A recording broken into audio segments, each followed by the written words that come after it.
तो जैसे पुराना जैसे TRE 1, 2, 3 का पैटर्न रहा, उसी पैटर्न पर ये रहना चाहिए। और हमको नहीं लगता है TRE 5, 6 किसी में भी लीजिए, तो जिसका जो सब्जेक्ट रहे उस सब्जेक्ट कॉम्बिनेशन से अगर उनसे एग्जाम लेते हैं तो अपने सब्जेक्ट में और वो एक्सपर्टीज होकर पढ़ के जाएंगे और बहुत बेहतरीन पढ़ाएंगे बच्चों को। टीचरों छात्रों का सीट कम कर दिया गया है, इस पर क्या कहना है?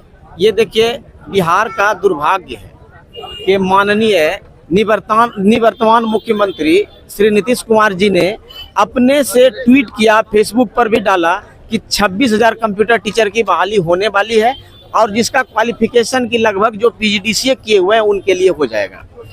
फिर हुआ क्या कि बहुत सारे विद्यार्थियों ने आशा लगाया और जगह जगह से अपना PGDCA का कोर्स किया। 1 साल, 2 साल, 3 साल पार हो गया और जब वैकेंसी की बारी आती है तो वैकेंसी 26,000 की जगह 407 कर दिया जाता है। अब इससे बड़ा दुर्भाग्य क्या हो सकता है, ये तो कहने की कोई बात नहीं। अभी जैसे ही मुख्यमंत्री जी नीतीश कुमार जी गए, अभी 3 महीना नहीं हुआ है, उनके बात को ही पूरी तरह से पलट दिया गया है, जो कि ऐसा नहीं होना चाहिए था। उनके द्वारा ये रचा हुआ पूरा जो है ये इतना बढ़िया सिस्टम चल रहा था और उन पर जो है इन लोगों ने आकर पानी फेर दिया है। सम्राट चौधरी खुद एक सप्ताह पहले बोले थे कि जितने भी विधायक उनका PA अगर विधायक से कम नॉलेज रखता है कंप्यूटर के बारे में तो उनको हटा दिया जाए।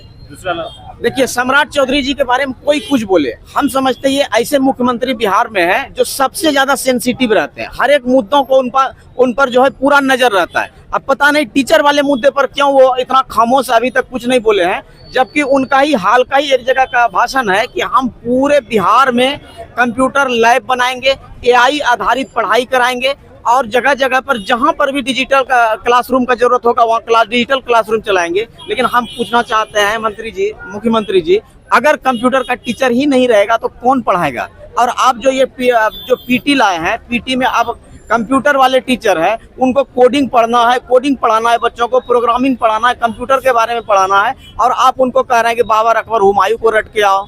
ये तो बड़ा दुर्भाग्यपूर्ण बात है। तो जैसे पुराना जैसे TRE 1, 2, 3 का पैटर्न रहा, उसी पैटर्न पर ये रहना चाहिए। और हमको नहीं लगता है TRE 5, 6 किसी में भी लीजिए, तो जिसका जो सब्जेक्ट रहे उस सब्जेक्ट कॉम्बिनेशन से अगर उनसे एग्जाम लेते हैं तो अपने सब्जेक्ट में और वो एक्सपर्टीज होकर पढ़ के जाएंगे और बहुत बेहतरीन पढ़ाएंगे बच्चों को। कंप्यूटर टीचर बनने के लिए क्वालिफिकेशन क्या चाहिए? जो BA किया हुआ है, BA के बाद PG कर लिया है, PG के बाद PGDCA कर लिया है, तो क्या वो कंप्यूटर टीचर का फॉर्म भर सकता है? स्टेट का भी फॉर्म भरा रहा है। नहीं, जो PGDCA स्टेट वालों के लिए भी यही है और BPSC TRE वालों के लिए भी यही है कि जो लोग BCA किए हैं उनको MCA चाहिए, या तो BCA प्लस में उनको PG करना होगा किसी एक सब्जेक्ट से, या जो MCA किए हुए हैं, BTech किए हैं, BE किए हैं, कंप्यूटर का सब्जेक्ट होना चाहिए उसमें, उसके ऑनर्स पेपर में जो 3 साल 4 साल उनका डिग्री का कोर्स होता है। हाँ, इसमें वरीयता ये है कि आपको B.Ed की कोई जरूरत नहीं, लेकिन स्टेट पास करना पड़ेगा। BA वाला अगर BA के बाद PG किया है, BA के बाद अगर वो PG कर लिया है किसी भी सब्जेक्ट में, लेकिन PGDCA अगर वो कोर्स किया हुआ है या फिर DOEC से A लेवल, B लेवल या C लेवल का कोर्स किया है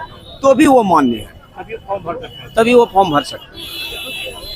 सरकार किस हिसाब से सीट दिया हुआ है? ये हमको लगता है कि जो सरकार का जो उनको जो मंत्री सब को या वहाँ पर जो बैठे हुए लोग हैं, हमको नहीं लगता। एक गाना निकला था ना, पता नहीं वो कौन सा नशा करता है, कुछ इसी टाइप का स्लोगन जो है उन लोगों के साथ भी फिट बैठता है कि आपको चुनना है रनर और आप चुनिएगा विकलांग बनाकर, तो ये कहाँ से होगा? आपको कौन चुना? कंप्यूटर टीचर जैसे स्टेट का भी फॉर्म भरा रहा है, तो बच्चों को क्या पढ़ना पड़ेगा कंप्यूटर में? कंप्यूटर में देखिए, कंप्यूटर को 2 तरह से पढ़ना पड़ेगा। एक बेसिक पढ़ना पड़ेगा जिसमें कि फंडामेंटल है, उसके बाद आपको MS ऑफिस पैकेज जिसमें वर्ड, एक्सेल, पावर पॉइंट को खूब अच्छे से देख लेना है।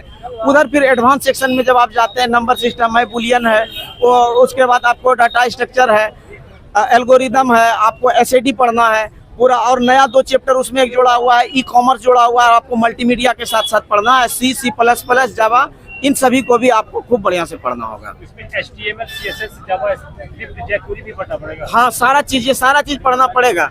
और हर बार का ये कहानी हुआ है कि वो कभी चाहे स्टेट लीजिए या आप BPSC TRE लीजिए, कभी वो पैटर्न फिक्स नहीं रखा है। आप अगर देखिएगा, हमने तो चैनल पर वीडियो भी डाला है, तो उसमें हमने ये पूरा 7 वर्ष में जितना भी एग्जाम हुआ है, 7 वर्ष का एनालिसिस दिखाया। कभी एक्सेल से ज्यादा क्वेश्चन है, कभी सी से ज्यादा क्वेश्चन है, कभी डीबीएमएस से क्वेश्चन है, कभी ऐसे 3-4 क्वेश्चन हर एक सेक्शन से ले लिया है। तो 20-22 चैप्टर जो है, इस सभी को आपको देखना पड़ेगा। जी धन्यवाद। ये थे कंप्यूटर टीचर, जिनका कहना है कि जो स्टेट का फॉर्म भर रहे हैं या कर रहे हैं, जो बीए किए हुए हैं, बीए के बाद पीजी किए हुए हैं, पीजी के बाद पीजीडीसीए होना जरूरी है। आप देखते रहिए यूथ जागरण। धन्यवाद।